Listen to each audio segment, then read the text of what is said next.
Assalamualaikum warahmatullahi wabarakatuh. Alhamdulillahi alamin wassalatu wassalamu ala asrafil anbiya'i wal mursalin sayyidina wa habibina wa syafi'ina wa maulana Muhammadin wa ala alihi wa sahbihi ajma'in, amma ba'du. A'udzu billahi minasyaitonir rajim. Bismillahirrahmanirrahim. Wal 'asri innal insana lafi husrin إلى الذين آمنوا وعملوا الصالحات وتواصوا بالحق وتواصوا بالصبر. صدق الله العلي العظيم. Agar hidup manfaat, rindu surga lewati badan, mencari berkah yang kuasa. إلى حضرة النبي المصطفى رسول الله صلى الله عليه وعلى آله وسلم بالسر الفاتحة. صراط الذين أنعمت عليهم غير المغضوب عليهم ولا الضالين، آمين. بسم الله الرحمن الرحيم. الله لا إله إلا هو الحي القيوم لا تأخذه سنة ولا نوم، له ما في السماوات وما في الأرض. من ذا الذي يشفع عنده إلا بإذنه، يعلم ما بين أيديهم وما خلفهم، ولا يحيطون بشيء من علمه إلا بما شاء. وسع كرسيه السماوات والأرض ولا يحوطه حفظهما وهو العلي العظيم. آمن الرسول بما أنزل إليه من ربه والمؤمنون كل آمن بالله وملائكته وكتبه ورسله لا نفرق بين أحد من رسله، وقالوا سمعنا وأطعنا غفرانك ربنا وإليك المصير. لا يكلف الله نفسا إلا وسعها ما كسبت وعليها ما اكتسبت. ربنا لا تؤاخذنا إن نسينا واخطأنا، ربنا ولا تحمل علينا إصرا كما حملته على الذين من قبلنا، ربنا ولا تحملنا ما لا طاقة لنا به، واعف عنا واغفر لنا وارحمنا، واعف عنا واغفر لنا وارحمنا، واعف عنا واغفر لنا وارحمنا، أنت مولانا فانصرنا على القوم الكافرين. لا إله إلا الله وحده لا شريك له، له الملك وله الحمد يحيي ويميت وهو على كل شيء قدير. لا إله إلا الله وحده لا شريك له، له الملك وله الحمد يحيي ويميت وهو على كل شيء قدير. لا إله إلا الله وحده لا شريك له، له الملك وله الحمد يحيي ويميت وهو على كل شيء قدير. سبحان الله والحمد لله ولا إله إلا الله والله أكبر. سبحان الله والحمد لله ولا إله إلا الله والله أكبر. سبحاننا بالله واليوم الآخر، وتبنا إلى الله بادنا وظاهرا. يا ربنا واعف عنا وامح الذي كان منا، يا ربنا واعف عنا وامح الذي كان منا، يا ربنا واعف عنا وامح الذي كان منا. يا ذا الجلال والإكرام أمت على دين الإسلام، يا ذا الجلال والإكرام أمت على دين الإسلام، يا ذا الجلال والإكرام أمت على دين الإسلام، يا ذا الجلال والإكرام أمس على دين الإسلام، يا ذا الجلال والإكرام أمس على دين الإسلام، يا ذا الجلال والإكرام أمس على دين الإسلام، يا ذا الجلال والإكرام أمس على دين الإسلام. يا قوي يا متين انكسار الظالمين، يا قوي يا متين انكسار الظالمين، يا قوي يا متين انكسار الظالمين. أسرع الله أمر المسلمين صرف الله شر المعدين، أسرع الله أمر المسلمين صرف الله شر المعدين، أسرع الله أمر المسلمين صرف الله شر المعدين. يا علي يا كبير يا عليم يا قدير يا سميع يا بصير يا لطيف يا خبير يا علي يا كبير يا عليم يا قدير يا سميع يا بصير يا لطيف يا خبير يا علي يا كبير يا عليم يا قدير يا سميع يا بصير يا لطيف يا خبير. Marilah kita sama-sama bacakan maulid, karena dikit lagi bulan maulid sudah dekat, sudah masuk bulan maulid Nabi besar kita Muhammad sallallahu alaihi wasallam. Kita bacakan maulid ini, mudah-mudahan di malam Jumat kita ini dapat berkahnya Allah Subhanahu wa taala, diberi kesehatan Allah Subhanahu wa taala. Amin amin ya rabbal alamin.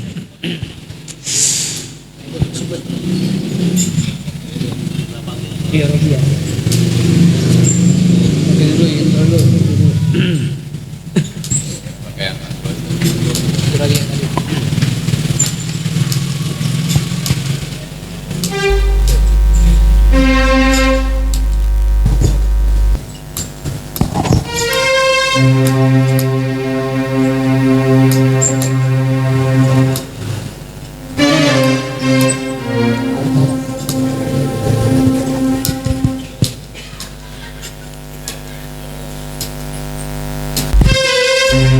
Maulid mudah-mudahan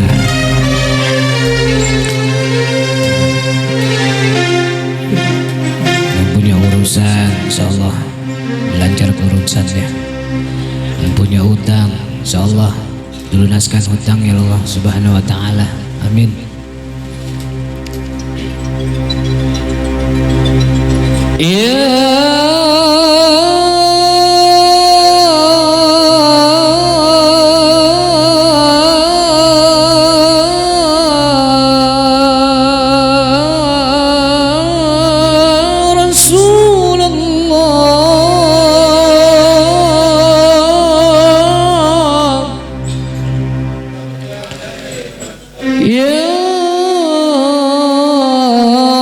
صل على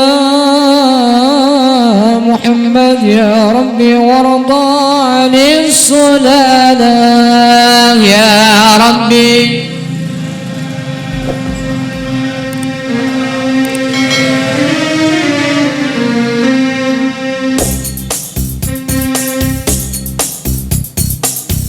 يا ربي صل على محمد يا ربي صل عليه وسلم.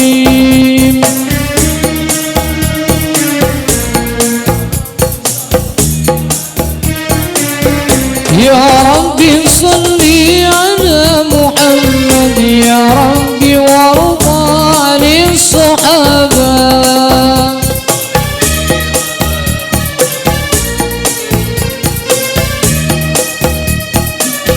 يا ربي صل على محمد يا ربي وارضى عن المشايخ.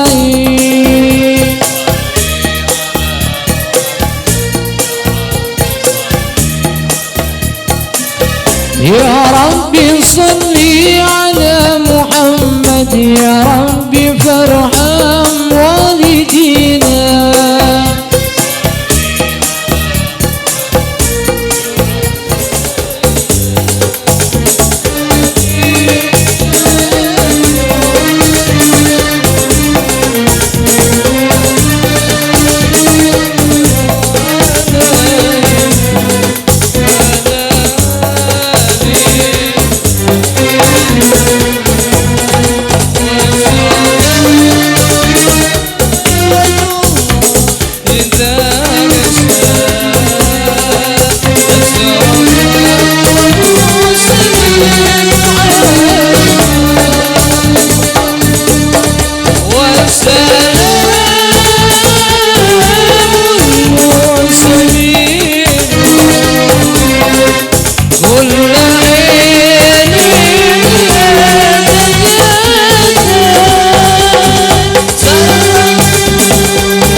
لله الواحد الأحد الفرد الصمد الذي لم يلد ولم يولد ولم يكن له كفوا أحد.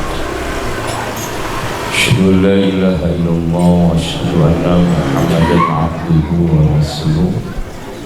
اللهم صل على سيدنا وحبيبنا وشفيعنا ومولانا محمد الذين هم صفت نفوسهم وطبت قلوبهم وكانوا هم سادة المنصورين. أما بعد فقال تعالى في القرآن الكريم: أعوذ بالله من الشيطان الرجيم بسم الله الرحمن الرحيم وإن تعودوا نعمة الله لا تحصوها. وقال أيضا: وما خلقت الجن والإنس إلا ليعبدون. Sadaqallahul Azim. Silakan hormati para alim ulama, para asyidin, khusus sekalian. Mudah-mudahan Allah sehatkan beliau menjadi tanaman yang dimuliakan Allah Subhanahu wa taala. Sahibul bait, Bapak Anung dan seluruh jajaran keluarganya, ayah bundanya, saudara-saudara dan seluruh anak-anaknya Allah jadikan orang-orang yang saleh dan salehah. Allah angkat derajatnya, murah rezekinya, sakinah keluarganya dan manfaat kehidupannya. Seluruh majelis taklim rindu surga yang alhamdulillah Allah masih berikan kita kesempatan hari ini untuk bisa melangkah mencari kebaikan, penggugur dosa. Dan insya Allah langkah kita hari ini Allah jadikan langkah yang ihdinas siratal mustaqim, yang suatu saat langkah kita Allah jadikan pertanyaan dan jawaban yang terindah. Dan mudah-mudahan kita menjadi orang-orang yang selalu mendapatkan hidayah baik di dunia maupun akhirat Allah Subhanahu wa taala. Jamaah sekalian yang dimuliakan Allah Subhanahu wa taala,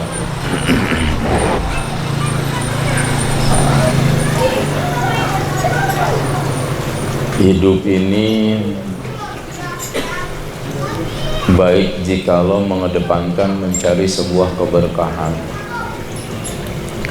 Sebab kalau berkah sudah kita dapatkan, insya Allah posisi apapun yang kita alami akan jadi sebuah kepasrahan di hadapan Allah Subhanahu wa taala. Satu kutipan dari kitab Hikam Ad-Dunya Aqwalu Minal Qalil, bahwa sebenarnya dunia ini adalah merupakan sebuah permasalahan yang kecil. Jadi jangan dibesar-besarkan atau ngotot ingin abadi di dunia. Apa yang kita cari hari ini, kalau konsekuensinya ibadah, insya Allah kelelahannya menjadi pahala. Tapi kalau konsekuensi pekerjaan kita, kelelahan kita, kesibukan kita hari ini cuma untuk mengejar dunia, maka belum tentu dunia didapatkan, akhirat malah makin jauh keadaannya. Jadi ya sudahlah, lawang dunia ini sifatnya sementara dan panas, semua akan kembali kepada Allah, siapapun dia. Karena memang kekuatan tidak pernah bisa menjegal kematian, kekayaan tidak bisa menutupi waktu kematian, atau jabatan bisa mengundurkan dan memajukan kematian. Kalau memang ujung-ujungnya kita akan kembali kepada Allah, maka persiapkanlah ladang bekal ibadah untuk dijemput kematian, sehingga insya Allah titel husnul khatimah kita dapatkan. Amin. Kata-kata surga ini Allah jarang menaruh di ayat-ayatnya. Saya pernah berkata bahwa kata sholat ujungnya tidak jannah. Berikut juga di zakat, di haji, ataupun di sedekah. Allah tidak menaruh jannah, Allah tidak menaruh ayat surga, kata surga di ujungnya. Karena supaya kita fastabiqul khairat, dan ibadah kita tidak mementingkan egois ingin masuk surga atau karena takut api neraka. Tapi kita mencoba bahwa ibadah kita ini murni mesti lillahi ta'ala. Tapi Rasulullah Shallallahu Alaihi Wasallam pernah menaruh kata surga dalam sabda beliau, baiti jannati, rumahku adalah surga. Sebab kalau kita lihat rentetannya, rumah pantas disebut dengan surga. Sebab biasanya kapasitas dan fasilitas rumah inilah yang membuat pekerjaan kita di luar menjadi nikmat. Contoh, abang-abang sebelum berangkat kerja, bini marah, ngambek, manyun, kira-kira kerjanya enak apa enggak? Bawanya emosi apa kagak? Tapi kalau ketika pengen berangkat kerja, istri senyum, ngedampingin kita, bawain tas kita, nyiapin sarapan sambil berkata, hati-hati di luar pak, semoga Allah melindungimu. Kira-kira kerjaan kita enak enggak? Yang berat jadi ringan enggak? Yang ringan jadi enggak kerasa. Baiti jannati, kenapa jannah itu diletakkan oleh Rasulullah di rumah? Kenapa enggak diwanni jannati, kantorku surgaku, perusahaanku surgaku, cantiknya istri surgaku, tampan suami surgaku, anak sukses surgaku? Enggak ditaruh di sana, tapi Rasul taruh baiti jannati, surgaku adalah rumahku, atau rumahku adalah surgaku. Cuman kan pandangan sekilas mata kita, kalau rumah yang modelnya surga pasti berlantai-lantai, marmer tehelnya, temboknya granit, AC sana sini, makanan tersedia dengan menu dan gizi yang berwarna-warni. Ternyata survei membuktikan rumah yang besar sekalipun belum tentu menjadi surga, bahkan bisa jadi neraka. Sebab kenapa? Sebab rumah yang besar pun belum tentu membawa keberkahan dan ketenangan serta kebahagiaan di dalamnya. Tapi bisa jadi rumah yang seperti rumahnya Rasulullah, yang sempitnya luar biasa, yang bahkan ketika Rasul sujud saja mesti menggeser kaki Aisyah, sebab tempat sujudnya Rasul itu juga tempat berbaringnya Aisyah. Antara dapur, kamar, dan kamar mandi tak lagi bisa dipisahkan. Kecilnya rumah Rasulullah, sampai-sampai Umar bin Khattab ketika datang ke rumah Rasulullah menangis karena seorang yang hebat, pemimpin seluruh umat, kekasihnya Allah, rumahnya kecilnya luar biasa, tapi yang hadir di dalam rumah Rasulullah adalah ribuan para malaikat Allah dan cahaya-cahaya Allah. Kecil rumahnya, tapi nurullah ada di dalamnya. Banyak orang sekarang yang rumahnya besar, tapi ada kegelisahan, ada ketakutan, ada was-was dalam kehidupannya. Berarti belum baiti jannati, kalaupun besar belum jadi surga di dunia. Kayaknya kita nggak usah seujon sama Allah bang. Kalau kita belum dikasih rumah masih ngontrak, nikmatin aja, yang penting bisa bayar bulanan. Kalau rumah kita kecil cuman sekali ya, cuman berapa meter doang, atau RSS yang selonjor aja sujak, nggak apa-apa, yang penting kita nggak nyusahin orang. Kalaupun rumah kita gentengnya bocor, nggak apa-apa, sebagai variasi, betul nggak? Yang penting disyukuri. Maka yang mesti kita cari adalah keberkahan.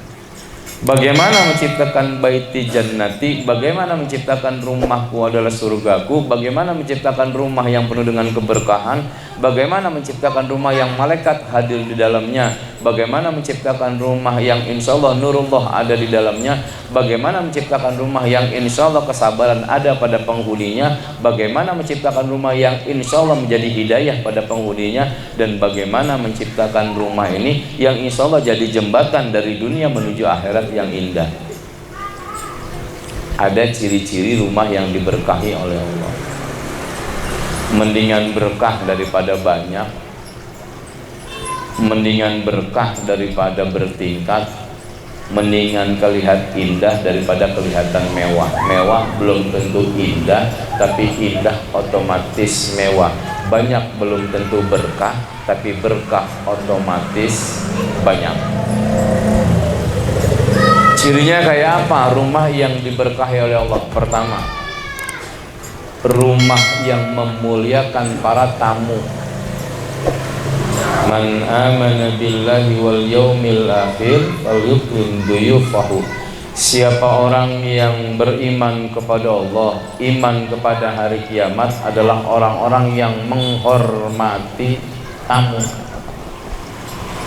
Sebab tamu yang datang ke rumah, siapapun dia, bawa rezeki. Kalau kita tanggapi dengan kenikmatan, kita bahagiakan dia, maka pulangnya dia mencabut dosa yang ada di rumah kita. Ini kadang-kala kita nggak bertamu, ada tangan tamu pengen buru-buru pulangnya tamunya. Nabiullah Ibrahim itu kalau mau makan, Pak, dia mesti keluar dulu, duduk depan rumahnya, nungguin yang lewat. Karena Nabiullah Ibrahim nggak bakal ketelan sampai tenggorokan makanannya kalau dia kagak ada temen yang nemenin makan. Makanya setiap waktu makan, mau berapa ratus orang aja dipanggil sama Nabiullah Ibrahim, suruh nemenin makan. Sebab tamu ini adalah rezeki dan keberkahan. Beda sama kita, pas mau makan nungguin tamu pulang. Betul nggak? Kalau tamu belum pulang-pulang, mana saya rasa udah matang nih, tamu kagak pulang-pulang, kagak tahu diri kali. Sayur bening sampai asin. Yang gitu ya begitu. Giliran mau makan nungguin tamu pul. Makanya keberkahan kita kagak dapat. Muliakan tamu, memuliakan tamu, insya Allah kita beriman kepada Allah dan hari akhir. Bahkan ketika kita berpuasa sunnah, ada tamu yang jarang sekali datang atau baru ketemu datang ke rumah, bagusnya kita batalkan puasa sunnah kita buat nyambut tamu yang ada. Kecuali tamu yang sering bolak-balik ke rumah, dia tahu kalau kita Senin Kemis sering puasa, abaikan, tetap kita pertahankan puasanya. Tapi kalau tamu udah tahunan gak ketemu, tiba-tiba datang ke rumah pas kita lagi puasa, bagusnya batalkan puasa sunnah kita, kecuali puasa wajib atau puasa ngajar. Kenapa? Menghormati tamu lebih baik daripada puasa sunnah kita hari itu. Bahkan ketika kita membatalkan puasa kita, insya Allah puasa sunnahnya dapat, nyambut tamunya, ikhtiromannya dapat. Ini kadang-kadang kita so suci sih. Tamu dari kampung jauh-jauh puluhan tahun datang ke rumah kita pas puasa lagi Senin. Maaf, saya lagi puasa, cakep banget ya. Karena namanya tamu udah lama nggak ketemu sama kita, disediain es kopior, bakwan, sambalnya cakep banget. Kira-kira dia enak nggak makan depan kita yang lagi puasa? Kan tamu mau nyelodot es kopior kagak enak, tuan rumah puasa. Mau ngambil bakwan kagak enak, padahal laparnya bukan main. Akhirnya ditahan karena malu sama tuan rumah. Malah itu kezaliman, malah itu nggak bagus. Yang bagus, batalkan puasa kita, kita makan sama-sama. Kalau tamu itu memang sudah puluhan tahun atau jarang datang ke rumah kita, insya Allah puasa sunnahnya dapat, ikhtiraman kepada duyupnya pun dapat. Jadi muliakan tamu, Bang. Ini kadang-kala ada tamu, assalamualaikum, bilang sama anak yang bilang, bapak kagak ada, ini penyakit kita. Mau tamu itu mau nagih utang kayak, mau tampangnya pengen ngutang, terima aja dulu. Ini kita ngelihat fisik dulu kalau tamu. Nah, Roman model kayak dia nggak ujung-ujung nggak jauh nih, kalau nggak beras Indomie dia pintanya. Tutup, bilang gua kagak ada. Belum tentu, siapa tahu datangnya membawa rizki. Tapi kalau kita layani dia dengan baik sehingga mereka merasa bahagia, merasa senang, maka insya Allah digugurkan dosa-dosa kita. Mulai besok tuh Bang, siapa aja panggil kalau makan. Ini Bang, makan gitu. Bagaimana caranya supaya kebagian semua? Lu bikin soto, ayamnya suwir segede-gede benang, airnya banyakin 2 galon. Cukup. Wah, di junub banyakin aja kuahnya, sambelnya cari yang pedasnya 17 setan kan lumayan. Itu yang pertama, menghormati tamu, membahagiakan. Yang kedua, ciri-ciri rumah yang diberkahi oleh Allah, Ini biasanya rumah yang banyak penghijauan, Bang.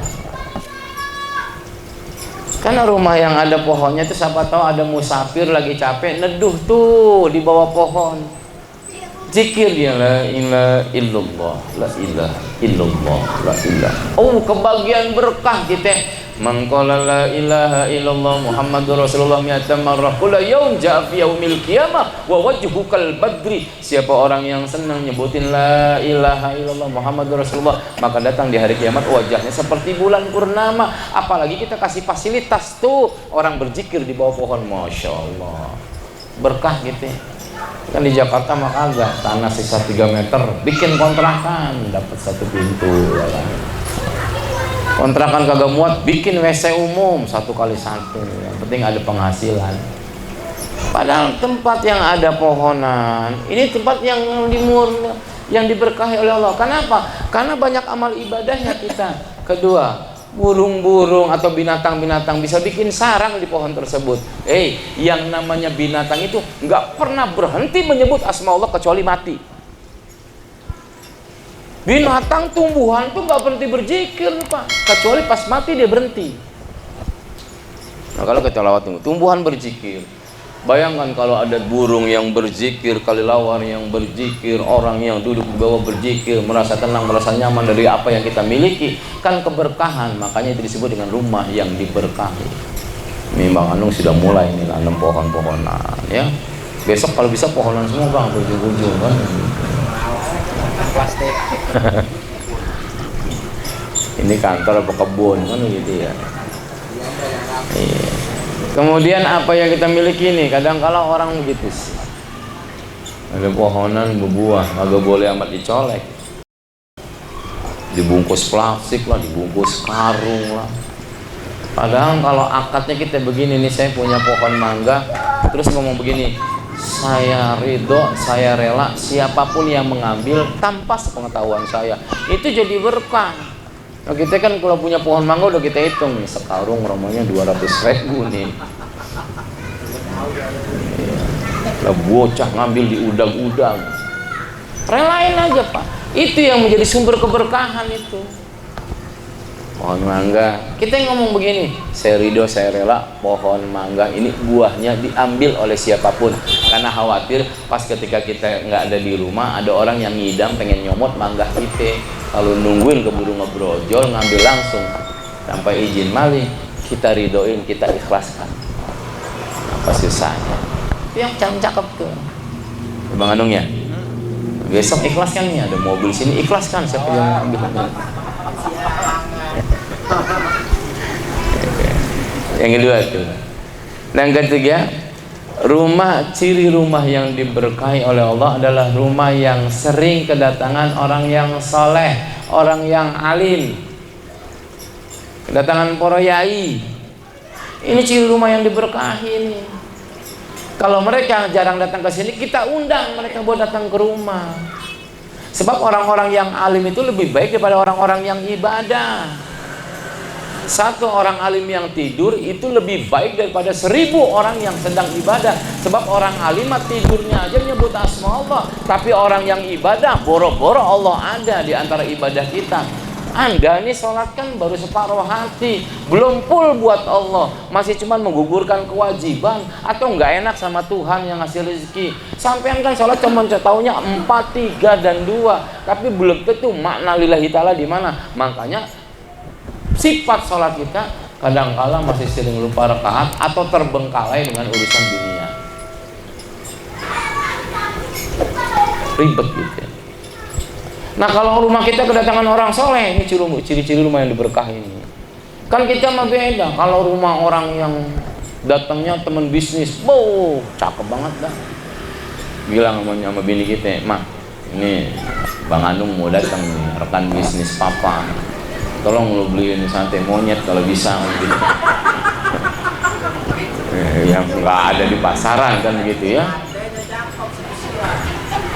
Lu beliin sayur, lu beliin ini, buah-buahnya kalau bisa yang bagus, yang fresh. Karena rekan bisnis menguntungkan urusan dunia. Giliran Ustadz datang baru assalamualaikum, kita udah nebak begini, nggak jauh proposal. Kalau nggak maulid rajaban, kalau nggak rajab yatim nih. Nah gitu. Pakai ditanya dulu, siapa di luar? La ilaha illallah. Ustaz Jaman.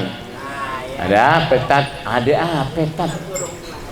Masuk tat. La ilaha, air putih. Tabligh akbar gua air putih. Taklim air putih. Main ke rumah jamaah masih aja air putih. Sehat cuman kan lu zolim sama cacing di perut gua, ngambang terus-terusan. Nah kita undang orang-orang yang soleh, sebab datangnya orang soleh duduknya mereka ibadah. Bayangin loh kalau rumah kita penuh dengan zikirnya orang-orang soleh, ya Allah, mereka datang tuh gak butuh apa-apa, datang maaf seandainya kita ngasih doanya cakepan mana sama orang bisnis. Kalau bisnis iskon prosentase, datang Ustadz kasih aja rokok sebungkus, gak ilah doa panjang umurnya sampai berapa kali tuh. Mudah-mudahan panjang umur lah bang, ya lu sehat bang, rezeki lu banyak bang, ya Allah, anak bini lu sakinah dah, keluarga lu besok lu dapat rezeki dadakan bang, datang dari langit duit receh ketimpa lu 1 karung bang. Cakep banget doanya bang. Nah orang alim nih, gimana kalau jarang datang ke rumah kita? Undang, biar kita dapat keberkahan, ngecili rumah berkah. Termasuk abang tuh siapa? Bang Indro bikin kafe, undang para ustaz. Ustaz main ke sini, karena duduknya mereka berzikir, insya Allah berkah. Nah itu. Jadi 3 ciri orang yang insya Allah rumahnya diberkahi oleh Allah. Kemudian yang keempat, ciri rumah yang diberkahi oleh Allah Subhanahu Wa Taala yang bertaburan salam bang. Makanya ajarin anak kita, lu keluar masih assalamualaikum, masuk assalamualaikum. Kita yang nyontohin, kita kan masuk kadang selonong boy aja, sok manggilnya sok barat-baratan lagi, mam, cailah, mam. Bini kita manggilnya ded, cailah Allah. Makan masih pakai oncom basi, pakai mam ded, utamakan, tebarkan salam, tebarkan tuh, biar doa itu nempel di dinding-dinding rumah kita, doa itu nempel di lentera-lentera lampu kita, doa itu nempel di langit-langit kita. Maka itu ciri rumah yang diberkahi oleh Allah. Biasakan, assalamualaikum umi, waalaikumsalam abi, cium keningnya dapat 40, kan gue pernah ngomong. Pegang tangannya dapat 20, gandeng pundaknya dapat 40 pahala. Bini bukain kaos kaki kita, bukain sepatunya, nyediain minuman, la ilaha illallah, dirindukan surga. Nih pengajian kita rindu surga. Ciri-ciri orang yang dirindukan surga, salah satunya istri yang taat pada suaminya. Jadikan istri kita orang yang dirindukan surga, bukan dirindukan neraka. Ini kadang kita masuk kayak maling, selonong boy, sampai bini kaget, papa udah ada di sini. Biasain bang, anak-anak kita kalau keluar nih, pokoknya setiap hari kalau keluar masuknya pakai salam, papa beliin motor. Kan cakep, anak termotivasi itu. Indah bang, anak masuk, assalamualaikum ayah, waalaikumsalam, cium tangan, subhanallah. Sebelum dilepas tuh belum rontok dosa kita. Bini cium tangan kita, la ilaha illallah, cakep bang. Ini kadang-kadang kan bini kita cium tangannya pas tanggal muda ya bang ya. Bilang tanggal 5 aja cuy, sampai gumoh kita dicium sama dia. Bilang tanggal tua lah kita masuk dibilang siapa gitu kan. Jadi ajarkan tuh salam tuh di keluarga kita tuh. Mulai balang terbang pulang, assalamualaikum, sampai istri jawab waalaikumsalam. Kalau bini kan ngomong, tumben ya, gue udah tahu ilmunya. Kalau rumah kita pengen berkah, pengen adem, pengen bahagia, kalau kita nggak punya uang tetap bahagia, jawab salam gua. Ntar anak-anak ajarin pulang pergi salam, biar apa? Yang namanya salam, doa yang turun dari langit, insya Allah berkah. Kalau rumah ini setiap hari ada salam, insya Allah kagak punya apa-apa pun kita bahagia, nggak makan pun kita nggak lapar. Cakep nggak begitu? Kata bini mustahil, gitu. Jadi rumah yang ditaburi oleh salam. Kemudian yang kelima, ciri rumah yang diberkahi adalah rumah yang di dalamnya ada anak-anak yatim yang kita pelihara. Ini masya Allah, ada anak-anak yatim yang kita pelihara. Kalaupun nggak dipelihara di rumah, minimal nih pengajian rindu surga, Lu setiap hari, setiap datang Jumat, lu naruh apa? Goceng. Lu naruh apa? 3.000. Nanti setiap sebulan sekali ada 2-3 anak yatim lu santunin. Lu bakal berkah bang, kagak pernah kekurangan. Masalul ladina yunfikuna amwalahum fisabilillah kamasali habati ambata sab'a sanabillahi fi kulli sumbulatin mi'atu habbah wallahu yudha'ifu liman yasha wallahu wasi'un alim. Kan Allah sudah ngasih tahu kalau mau bisnis jangan sama manusia, bisnis sama Allah. Kalau bisnis sama manusia ada tipu dayanya, ada kecurangannya, ada sistem prosentasenya, ada marahnya, ada berantemnya, ada pecahnya. Tapi kalau bisnis sama Allah, Allah mah nggak butuh harta kita. Satu yang kita kasih, 700 yang Allah ganti. Kenapa hidup kita sempit banget, susah banget, bisnis kagak gol-gol. Bisnis tanah, dari bisnis real estate sampai tanah kuburan kagak laku-laku kita jual. Karena kita sodakohnya yang kurang. Ini pengajian rindu surga, kita kan rindu sama surga. Hayu, jadikan anak yatim itu lentera di rumah kita. Sebab sodakoh, saya pernah ngomong, sodakoh itu seperti lentera. Ntar lu kalau mati di kuburan, kalau yang banyak sodakoh itu jadi lampu dan lentera dalam barjah kita. Kumpulin hasil pengajian, nggak apa-apa Ustaz Sofyan. Yang mau aja, mau 1.000, mau 2.000, nggak apa-apa. Nanti sebulan dapat misalnya 200.000, panggil anak yatim 2 orang, loh ilah ilallah, doanya nyentuh dinding langit bang, kasih jompo. Mau lebih banyak pahala lagi, kawinin emaknya, asik. Jadi tuh ya tadi, jadikan anak yatim kita pelihara. Kalau rumah kita sempit nggak bisa melihara yatim, banyaklah anak-anak yatim di tetangga-tetangga kita. Jangan sampai mereka kelaparan karena nggak ada makan. Awas, hati-hati ketika kita makan nikmat sementara yatim dan fukara nggak makan.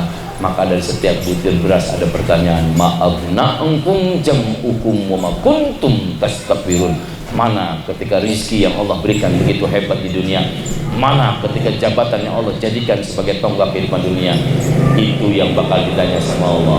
Kalau harta kita jarang keluar buat orang lain, maka harta itu yang melindungi kita di yaumil kiamah, gak bakal ngebela kita dibaca.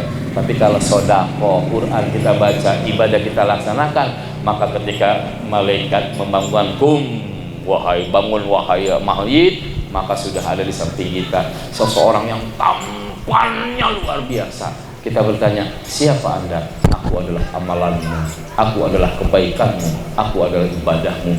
Dialah yang nemenin. Malaikat nggak bakal nanya, udah cukup, temennya aja udah cakep. Ditanya pasti bisa. Tapi kalau yang nggak pernah ibadah, kalau yang nggak pernah sedekah sama yatim pelit sama fukara, apalagi oh, ilah ini caur nih.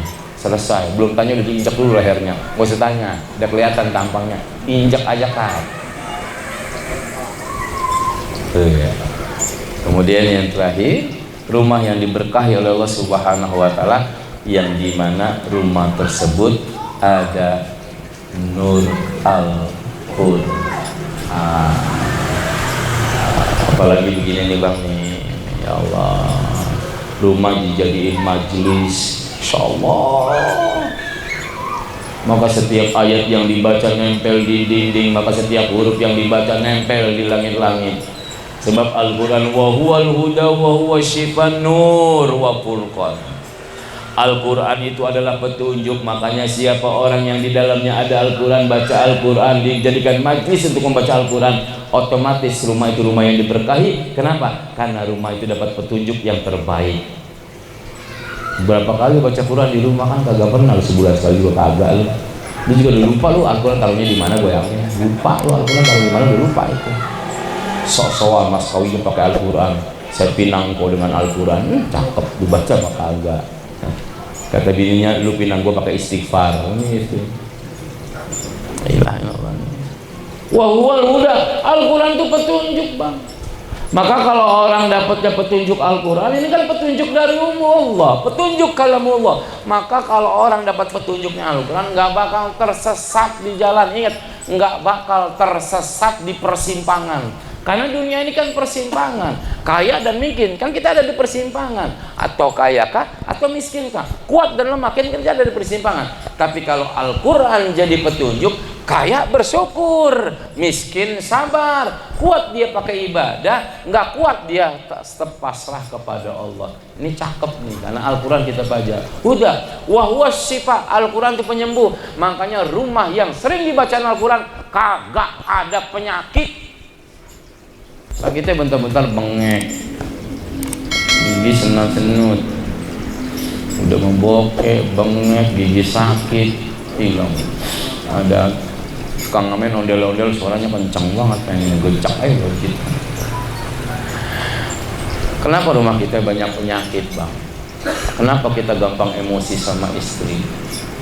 Kenapa kita gampang ngomong kasar sama anak-anak kita? Kenapa kita gampang ngomongin kekayaan orang? Kenapa kita gampang ngegibah suksesnya orang? Karena kita nggak masukkan penyembuh di dalam rumah kita. Rumah kita jauh dari asmaul Quran. Makanya kata Rasul, kalaupun rumah itu bermarmer, berlapiskan temboknya dengan intan berlian, gentengnya emas, permata, indah berkilau, tapi kalau tidak ada suara Al-Quran, tidak ada bacaan Al-Quran, maka status rumah itu sama seperti kuburan. Kita rumah udah gentengnya triplek, gentengnya asbes bocor, bambunya pada retak, tehelnya semen biasa, tembok pada bolong, udah mah nggak ada yang baca Quran, itu lebih buruk daripada kuburan. Ayo masukin Bang Al-Quran. Wa huwa syifa, nur. Makanya rumah yang sering baca Al-Quran, Pak, itu bercahaya, pasti bercahaya. Karena nurullah itu bikin silau. Dulu ketika Nabi Allah mau Isra wal Mi'raj, Nabi Allah Muhammad kan Nabi mau dijemput oleh Israfil kan, balik lagi ngadu sama Jibril. Jibril, saya nggak tahu di mana ya Rasulullah. Rasul tengah-tengah. Kenapa? Karena cahaya Rasul memantul ke kanan dan ke kirinya, sehingga semuanya bercahaya. Orang yang di dalamnya ada bacaan Al-Quran, insya Allah Bang, dari setiap sudutnya cahaya Allah bakal datang. Ayo taruh rumah kita petunjuk Allah. Ayo taruh rumah kita kesembuhan dari Allah, taruh rumah kita cahaya dari Allah. Insya Allah kalau Al-Quran sudah ada di rumah kita, maka kita punya hak berbicara. Baiti jannati, rumahku adalah surgaku. Cari tamu, bahagiakan mereka, adakan sirkulasi sebagai penghijauan untuk hidup makhluk-makhluk yang lain di rumah kita. Yatim jadi satu kegiatan kita yang terbaik. Sering mengucapkan salam, tebarkan di penjuru rumah, undang orang-orang yang soleh untuk duduk bersama di rumah, kemudian Al-Quran jadikan cahaya. Insya Allah Pak, kita udah disiapin rumah sama Allah di surga. Ya Rabbal, wallahu a'lam bishawab. Assalamualaikum warahmatullahi wabarakatuh.